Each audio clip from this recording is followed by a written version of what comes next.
Super Bowl analysis, Super Bowl 50, and we're back with the hoodie, back with Dan Marino, and now it's with highlights. I've done two already, two 15-minute parts without highlights. The staircase, the car, telling you why I don't like the way the Super Bowl 50 is being analyzed as Denver wins it 24-10, but the defense wins championship. Yeah, as if Carolina didn't have a defense.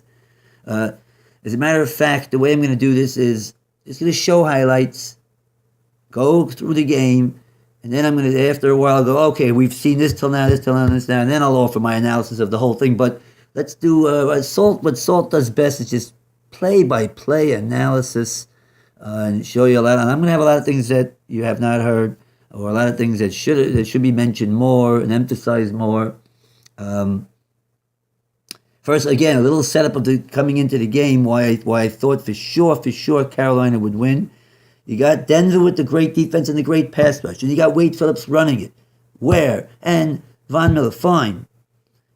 Athletic linebackers, hard-hitting C.J. Ward, and good cornerbacks, Talib and Harris and Roby, fine. Great, a nice, very number one rated defense. I don't know if it's dominant, but certainly a dominant pass rush, that's for sure. And they handled Brady in the championship game. They handled Roethlisberger in the playoff game. Fine, very good. But now they're either going up against Cam Newton. He said, "What do you mean, Cam Newton? Cam Newton through his career threw interceptions." Yeah, but this year he didn't throw any interceptions. This year he was very accurate. There was in the last stretch of the season he had 22 touchdowns and 1 interception. You know that? I didn't know that. I didn't realize how you look at. I mean, I kind of ignored them all. You get come playoff time, the true colors will show when he meets good defenses. Well, guess what? He met Seattle. He met Arizona. He was great. Not just good. He was great, and he sold me as being a top 10 quarterback. Now, again, you can't put him in the top one yet. Let's see next year. You got to do it again. Because 1 year doesn't put you as a top quarterback yet. But he's made top 10. That's another S.A.L.T. production, by the way. So I figured, even what's Denver going to do? You're going to cause him to throw into a couple of, maybe he'll throw a couple of interceptions, fine. All right, maybe because of the rush and the pressure of the game, of being the Sioux, it's a different animal than the playoffs. He'll throw a couple of interceptions. So how many points, what are you going to give him? How many points? I'll even knock him down to 17 points. They've been scoring 30 a game, but this is great defense stops great offense. I believe in that. I got a whole series on defense wins championships. Great defense does stop great. Okay, 17 points. You're going to give him 17 points? Remember, they have a great running game, Carolina. I forget that. Now I finally mentioned that. That's a main consideration why I didn't think he would actually throw interceptions here, because the pass rush will be negated by the fact that they have to be concerned about the run. They have Stewart running left, Stewart running right, Stewart up the middle. They have Cam running left, right, and up the middle because he's 250 pounds. They run more than they throw. They run the most in the league, and they run well, and they have a good offensive line. As a matter of fact, I'm going to say this clearly. If Cam Newton is as accurate as he was in the season, and he was in the playoff game, Seattle and Arizona, this is one of the great teams of all time for this season. 15-1, I was ignoring them all year, but if Newton is accurate, that's a great offense and a great defense. That's one of the great teams of all time. And that swagger that they have, I don't hold that against them. It gets the other teams mad, fine. That gets them going. I think it gets them going more than it gets the other team going. All right. So, 17 points. Oh, what do you mean? That's only 17 points. So why do I think Carolina's going to win? Peyton Manning's going to get more than 3 points?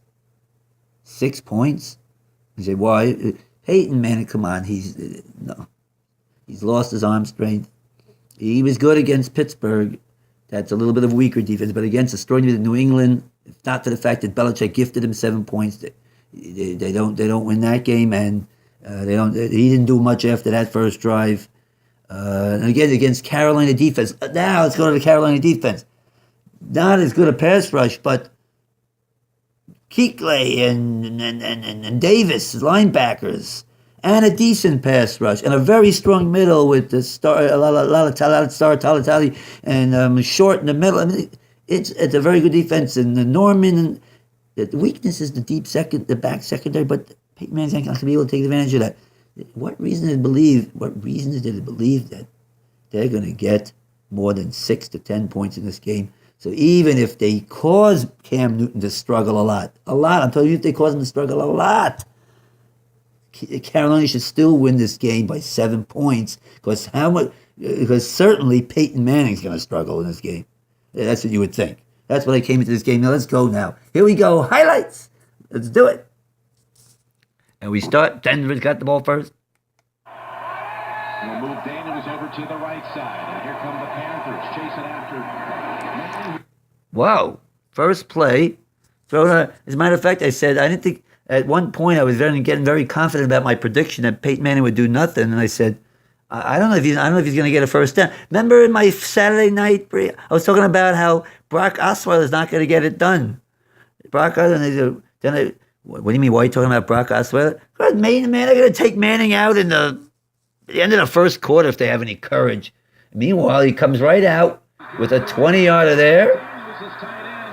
By the way, if you watch that play on the coach 22, he did. Owen Daniels did push off on that. And he beats the blitz a second time for 6 yards. So right away, 2 passes, and looking good. I was actually a little surprised. Now watch this, 3rd and 4. Back to pass. Now that shocked me altogether. 3 good passes. The flag was on the defense. He beat the blitz twice. Now, another surprise. Well, I guess it's not surprising to get 1 8-yard run, but they're just, they're coming out and going right through Carolina on the first drive. Opening drive, Super Bowl 50. And another good run. Woo! They're in the red zone within 5, 6 plays? That's a 12-yard carry. That we thought was offensive line. Anderson is in trouble, and he's not back. Okay, there they got a -2. Or -3, 2nd and 13. 2nd down and 13. He has not been targeted on this opening drive. Manning looking for the right. Oh, as I agree with Mike Francesa, I just heard him a little while ago, and I thought that could have been a pick 6, and Francesa made note of that could have been had he tried for it, he may have had the pick 6. Even see action as a corner until week 17. Certainly it could have been picked. I certainly. Oh, he should have went for the pick 6. He should have tried to catch that. 3rd and 15. Manning doesn't even. I skipped the play. Throws it out. Field goal, but impressive. Right away, 3-0 Denver. I pause. Our first run of the game for Cam Newton now in there. And right away, only 2 yards. That was going to be the way the running game went for. It just did not go as well. I agree with Francesa again. I said this in my analysis that they didn't run enough and they didn't run Cam enough. Mike Francesa said that they didn't run Cam enough. A Super Bowl since Jim Plunkett and Roger Staubach, the only other Heisman quarterback to start a Super Bowl. 2nd and 8. As he play action fakes and Whoa, wide open, firing high. Okay, jitters. We'll give that to jitters, all right? We're not going to say all of a sudden he's lost his accuracy. We're only tied for 8 Now, minutes. they're showing how much they had the lead, and this is the first time in the playoffs that they trailed, right? It's down 3-0. Say, oh, no big deal, 3-0. I don't think it's a big deal. In the mind, they're going to say, oh, we only work with swagger when we're ahead. But it would be nice if they got ahead. Then they have Cam dancing and Cam smiling and pointing first down. They'd certainly get them going. I don't think they're that I don't think they're that lacking in toughness that if they fall behind 3-0, even 10-0, that oh my gosh, they're going to fall apart. You want to tell me that was a fact in this game? Fine, that because they were behind, they suddenly we don't know how to deal with it when we're behind. But I'll tell you one thing, it would be nice to get out to a lead, and therefore, after this play, I have my first comment that I didn't hear anybody say, and I think it's an obvious point. But only for the first time in history will you hear this point. And I may have said it on the staircase. I don't know what I said on the staircase. I may be repeating myself, but this is with highlights. Third, there was good protection there. That was actually good protection. But he wasn't able to extend the hand, Olsen. We're not able to extend the hand. And it's 3rd and 3/4 of a yard, a little bit more than a half. 4th down, and they're heading off the field. Well, guess what? I would have went for it. Yeah, I would have went for it. Now, in the history of football, the entire history of football, that would be, wow, what are you talking about? You go for it. It's early in the game, 3-0, you're on your own side of the field. What do you mean you go for it? It's not 1 inch. And even if it was 1 inch, most coaches would correctly punt the ball. Here, this is different for the first time in the history because there's a guy named Cam Newton who is athletic enough to just jump right over it. I think he would jump higher. Yeah, I did say this on the staircase. He could jump higher even than Stewart jumped on that touchdown. So I would go for it. Especially, you want to show that swagger right away. You want to show that Carolina confidence. Well, we're going for it here. And if we miss, we'll stop Manning anyway to a field goal. Let's go. Come on, show some of that riverboat run. What do you do? Automatic punt there? I think that would have created right away a confidence for them that they, when he got the first down, he come up smiling with the hand. Anyway, that's just my own. No one else said it, and I think it's right. I don't think there's very much of a chance of them stopping Cam Newton jumping over the top for 3/4 of a yard. Okay, let's pause. After a bubble screen and a run, it's 3rd and 1. And Carolina asserts themselves on defense, making a stop.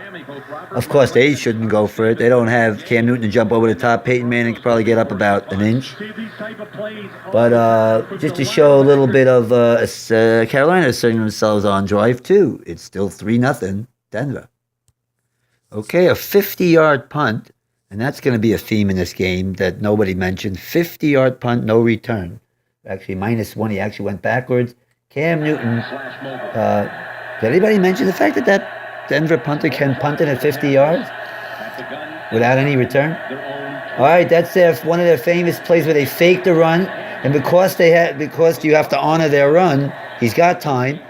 Kotchery, our first drop of the day for Kotchery. It's our first drop. How many drops are they going to have? Kotchery himself has 3 big drops. And watch this. To me, this is amazing. I can't get over this. But this will be easy to show. Hey, look, I paused it right when the ball's on the ground. Hey, did you notice that the ball's... Hey, can you see that? Can you see the ball's on the ground? So Mr. Joe Beningo and Evan Roberts and Phil Simms and Mike Carey and Jim Nance all going to say, boy, this should have been reversed. This should have been reversed. No, the ball, and they said, and a lot of them said the ball never hit the ground. That the ball hit the ground right there. There it is. The ball's on the ground. You see, the point of the ball is on the ground. Now, the point on the ball is on the ground is not an automatic incompletion, because the point of the ball can be on the ground, yet if your hand's under it, you're good. As long as when it hits the ground, and the point of the ball is on the ground, that ground doesn't cause it to move, meaning that you lose control of it. You don't have it securely. So let's see if he's going to lose. Now, they ruled on the field incomplete, but let's see if he held on securely the whole time.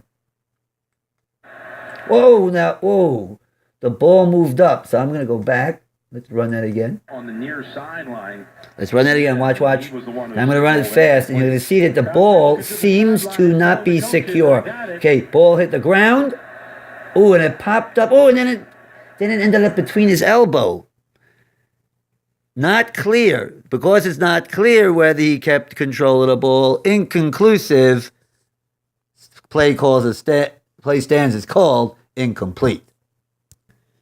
Okay, 30 seconds left. So till now, 2 drives for Denver, and Carolina's in the middle of the second drive. No pass rush yet on from Denver on Carolina. He's been a little nervous, overthrows, and we had a drop already from Kotchery. Now we're going to get to the biggest play of the game, and it's going to be something that's going to be continuing throughout the game. We'll continue 15 minutes, right?